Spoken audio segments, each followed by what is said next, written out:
Hey guys, so here I am again, and the reason why I'm here again is because I got a lot of positive response on the bullying that I came up with yesterday, that I talked in my other blog. So today, I'm going to go ahead and hit it head on, since I didn't get the negative response that I thought I was going to get, because normally I'm a loudmouth and everyone disagrees with me, and it turns into a big clusterfuck. So today I'm going to talk about it a little bit. And the reason why I think bullying is so important to FTMs is because all too often, a lot of the baby dykes transition into FTM, and then they expect the entire world to address them as a man, to address them as in male pronouns, even though a lot of people are still alive today, like my mom, my grandparents. They don't get it. They don't understand the transitional process. They don't get that they need to address us as male. As far as they're concerned, we're still homos. We are still part of the queer community. We're still lesbians. As far in their mind, unless we're passing, if we're passing, then absolutely. I mean, if we have a goatee, the brain is going to tell everyone that we're a male. Whether or not we have had the top surgery, it doesn't really matter, because the mind sees what it wants to see, and it's going to see a man, and it'll address people as such. And I just see that these baby dykes that became FTM, these new tranny boys, are forcing male pronouns down the throat of straight society, and I don't agree with that. I don't agree with that at all. I mean, I think it's very selfish on our part to force it on everybody. I think that we need to do this gradually, and we need to represent us as a trans community in the best light possible, and that light is not going to be being a dick about it, not going to be a jerk and force him to be like, no, I am a sir. You know what? I'm going to be straight up with honest with you.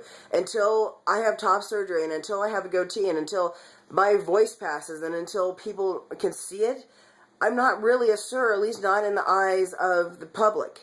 In my own eyes, yes. In my brother's eyes, yes, I am a sir. In my community, I am a sir. But into the public eye, I am not a sir yet. I haven't earned that title yet. I don't look the part. And a lot of these guys are getting butthurt about being called fags or homos or queers when you do. I mean, that's, unless you're going to come off as say I do, or a lot of us older butch, where we've been butch for so long, we know how to be a man. We know how to be the alpha male. We know how to throw our weight around. We have done this. We have lived this for so long that it comes natural to us. It just goes whoop, right overhead. Like, it's natural. We fit in with male. We fit in with the male community, which is why we transitioned, because we were men. My generation didn't realize we were men until much later. For a lot of us, much later. And so you get with that, you get a lot of old wisdom, and that old wisdom comes from, we've lived it. We've lived the worst of it. I got bullied in school. I remember in middle school all the time. I'd be called a boy. I'd be called a dyke. I did motocross when motocross wasn't cool. I wasn't the cool kid for doing motocross. Oh, hell no. I had a 350, a dual sport 350.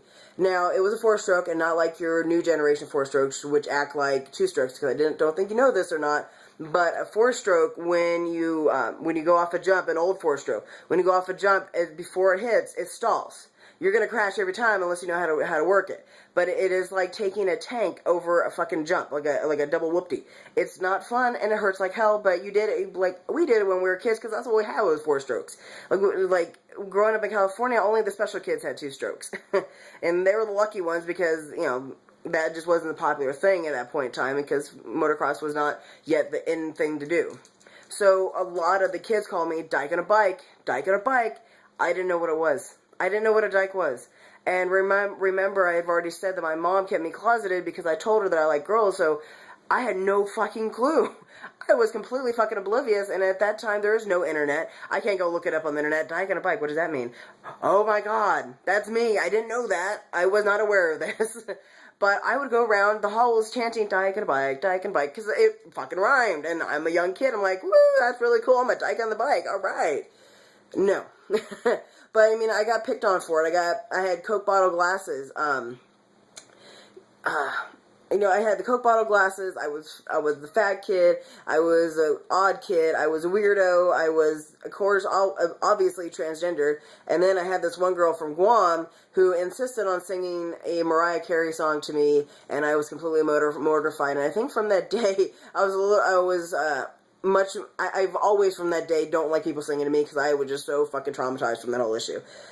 And there came a point where the principal got tired of the kids having to expel the kids that were picking on me, because I'd go, they're picking on me again, and then the principal would go expel them, and it was very cyclic. And my principal basically pulled me and my mom into the office.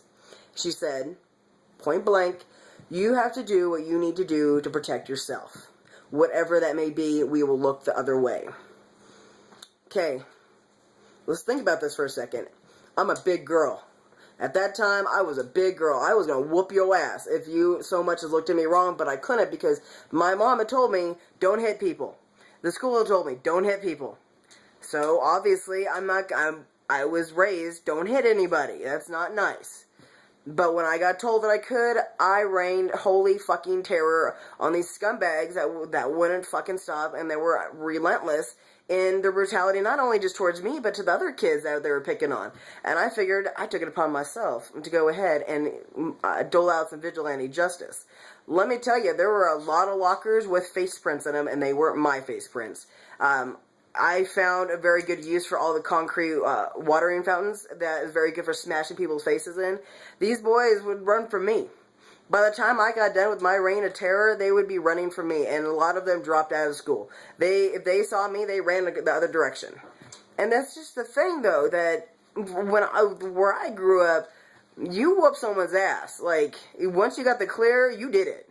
And that's what you did. You put someone's ass in fucking check, and you made them submit and be their bitch. You're like, you're my bitch now, you ain't gonna fucking pick on me no more. And this is how it should be. And unfortunately, a lot of the younger generation, they don't have that. They've been coddled, and they've been babied, and they've been told, you have to be politically correct, and you have to be nice to people, and you have to be fluffy, and all this other fucking bullshit. And I'm gonna tell you right fucking now, in the real world, that ain't gonna fucking fly. I would love for you to go to my job and tell the men that I work with that you have to be addressed as sir, because it ain't gonna fucking happen. No. It is not going to fucking happen. They will berate you and chastise you like a fucking child, and they will make you feel this big in a heartbeat. So don't come at me telling me that I need to be sensitive and I need to not be so offensive. You know why I am the way that I am? Because I have survived in a man's job since I was 16. I am 33 fucking years old. I've been in a man's job since I was 16, actually younger than that. I've been doing man's work since I was 9. And I've been working with men since then. And I pull my fucking weight with guys. I do jobs that most women won't last 30 days. I do jobs where most butch women wouldn't last 30 days. So I don't want to fucking hear your sissy la la bullshit about me having to be a fuzzy cottontail. I'm not going to do it. Like, I am this way as a matter of survival and as evolution. Bullying produces evolution. Because you need to survive in this world. And if you're going to be an FTM, you need to realize you need to man the fuck up. You can't do the soft jobs. You can't do the paper pushing. You can be a secretary, and that's fine, but that's your job, rock on. If you want to do paper pushing and white collar job, more power fucking to you. I've never had that luxury of having that kind of job, and if you can, great. But just know that you're a man now. If you want to be a man, you can't do womanly things anymore. You can't be a woman in the workforce. You can't just be... you can't do this because you're not strong enough. You can't do this because you're not man enough. You can't do this because you can't handle how the men are treating you at work. That's not going to fucking fly in the real world. And this is where bullying definitely comes in, that you need to be bullied so you can learn how to put up with that. Because I'm sorry, you can't tell the 6-year-old that I work with to be softer. Can you please be a little bit nicer to me? No. It's not gonna work. It's not gonna fucking happen. Good fucking luck getting them to be nicer. Good luck getting any of the guys to be nicer to you. It's just how it needs to be. And I really think that making us all be politically correct and all of us be sensitive is gonna make a very weak society. A society that's gonna be more prone to being taken over and many years down the road being taken over by another country, just because we're producing generation after generation of pacifists that are weak and people that are not strong and people that are like, let's you know what, let's build a fire with a chimenea, let's go ahead and get some peyote and let's sing Kumbaya and let's just all be nice and hug each other. Fuck you. I want a nice fight club and a beer and a steak and yeah. That's my world. My world is cars, hot rods, motorcycles, beer, cheap beer, hard alcohol, cigars, that's my world. And